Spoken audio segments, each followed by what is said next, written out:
नमस्कार and welcome back to my YouTube channel rising star 2.0।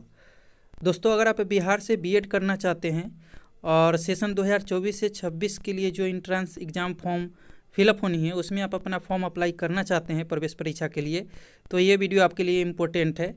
दरअसल मैं इस वीडियो में आपको बताने वाला हूं कि जो भी छात्र जो कि बिहार से सेशन 2024 से 26 2 वर्षीय बीएड संयुक्त प्रवेश परीक्षा में ऑनलाइन आवेदन फॉर्म भरना चाहते हैं, उनका फॉर्म जो है कब से भराएगा, यानी कि कब से उनका आवेदन शुरू होगा, और साथ में जो भी छात्र जो कि फॉर्म भरेंगे उनके पास योग्यता क्या होनी चाहिए, और अगर वो फॉर्म फिल करते हैं तो उन्हें डॉक्यूमेंट और फ़ी क्या लगने वाला है।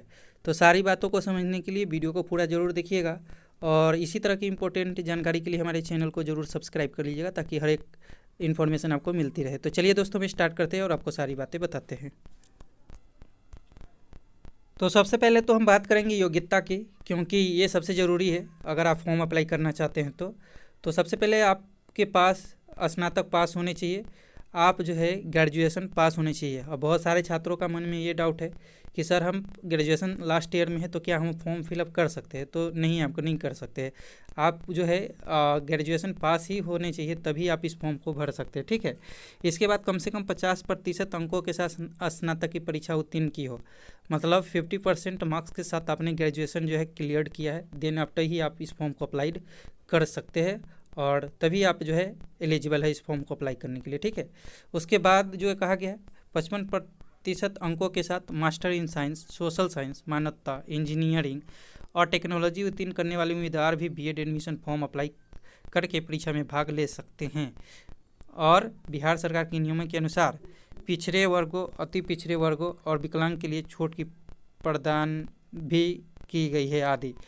तो अगर आप बाय डिफ़ॉल्ट दैट मीन्स कि अगर आपने ग्रेजुएशन दूसरा सब्जेक्ट से किया है या आप जो है अलग कोई ग्रेजुएशन कोर्स आपने कर रखा है, जैसे आप मास्टर इन साइंस कर रखा है, इसके अलावा जो है सोशल साइंस कर रखा है, इसके अलावा आप देखें तो मानवता, इंजीनियरिंग या टेक्नोलॉजी वगैरह आपने कर लिया हुआ है, तो फिर आप अगर इस फॉर्म को भरना चाहते हैं तो आपके जो एग्रीगेट मार्क्स होने चाहिए वो 55% होने चाहिए, देन आफ्टर ही आप इस फॉर्म को अप्लाई कर सकते हैं, नहीं तो नहीं कर सकते। वैसे आप कास्ट के अकॉर्डिंग आपको थोड़ी बहुत छूट जो है मिल जाएगी, जैसे पिछड़े वर्ग के होंगे या अति पिछड़े वर्ग के होंगे, साथ में विकलांग जो होंगे उन सभी को जो है कुछ जो है छूट दी जाएगी और वो फॉर्म को अप्लाई कर सकते हैं। अब चलिए आगे और भी बात है, वो भी हम आपको बताते हैं। अब बात कर लेते हैं दोस्तों कि अगर आप फॉर्म अप्लाई करना चाहते हैं तो आपके पास रिक्वायर्ड जो डॉक्यूमेंट होने चाहिए, आपके पास आपका फ़ोटो होना चाहिए। आप नहीं है तो जा कर के क्लिक करवा लेंगे, क्योंकि अभी समय है फॉर्म अप्लाई करने में।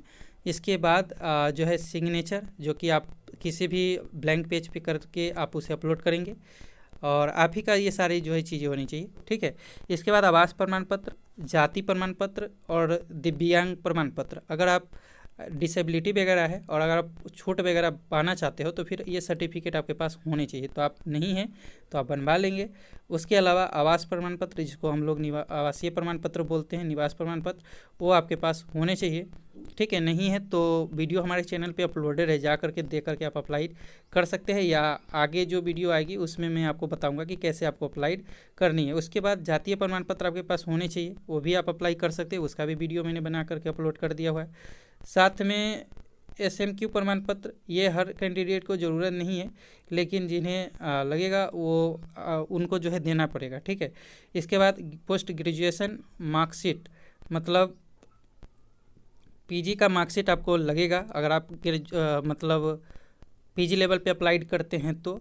उसके अलावा 10th 12th और स्नातक का मार्कशीट अनिवार्य, 10th और 12th का मार्कशीट आपको लगेगा, ये ओरिजिनल आपके पास होने चाहिए, क्योंकि वेरिफिकेशन के समय ये सारी चीज़ें देखी जाएगी। और इसके अलावा आपके पास जो है CLC भी होना चाहिए, माइग्रेशन वगैरह भी होना चाहिए, ये सारे डॉक्यूमेंट्स आप अपने पास रखेंगे। अब चलिए हम आपको बताते हैं कि आपका आवेदन कब से होगा, परीक्षा कब होगी। फ़ी की बात कर ले तो फ़ी आपको जो है मतलब 1000 रुपया लगने वाले हैं, और जो SC ST है उन्हें कम लगेगा, ठीक है। तो आप उसके अकॉर्डिंग देख लेंगे, जब ऑनलाइन आवेदन होगी तो उस समय आपको फिर से मैं अपडेट कर दूंगा।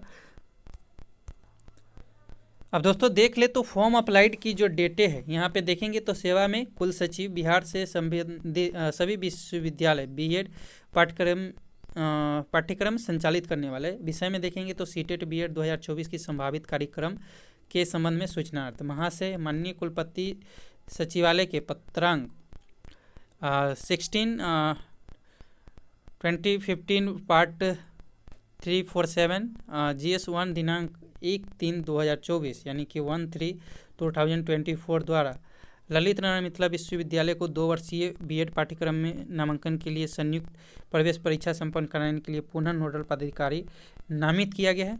बीएड संयुक्त प्रवेश परीक्षा 2024 सीटेट बीएड 2024 का संभावित कार्यक्रम निम्नतः है। सबसे पहले आवेदन फॉर्म की जो डेटें रखी गई है वो 9 अप्रैल से लेकर के 9/4/2024 से देखेंगे तो 4/5/2024 तक, यानी कि 9 अप्रैल से लेकर के 4 जो है मई तक रखी गई है। और उसके बाद विलम्ब शुल्क के साथ भी आपको कुछ डेट जो है प्रिपेयर की जाएगी, तो वो जो प्रेफर जो डेट की जाएगी वो 5 मई से लेकर के 11 मई तक आप फिलअप कर सकते हैं। उसके बाद जो आपके एडमिट कार्ड है वो 21/5 यानी कि 21 जो है मई को जारी की जाएगी। और जो आपकी एग्जामिनेशन डेट संभावित रखी गई है वो 30/5/2024 को है, यानी कि 30 मई को। और उसके अलावा जो आपकी आंसर की जो रिलीज की जाएगी 31 जो है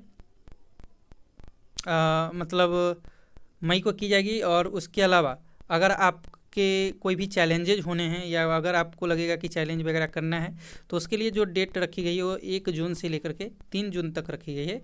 और फाइनल जो आपका रिजल्ट जारी किया जाएगा वो 15 जून तक किया जाएगा। तो आई थिंक जून के लास्ट से आपका क्लासेज भी जो है स्टार्ट हो जाएगा। तो आई होप आप सारी इन्फॉर्मेशन को समझे होंगे। किसी तरह का कोई क्वेश्चन है तो कमेंट करके पूछ सकते हैं।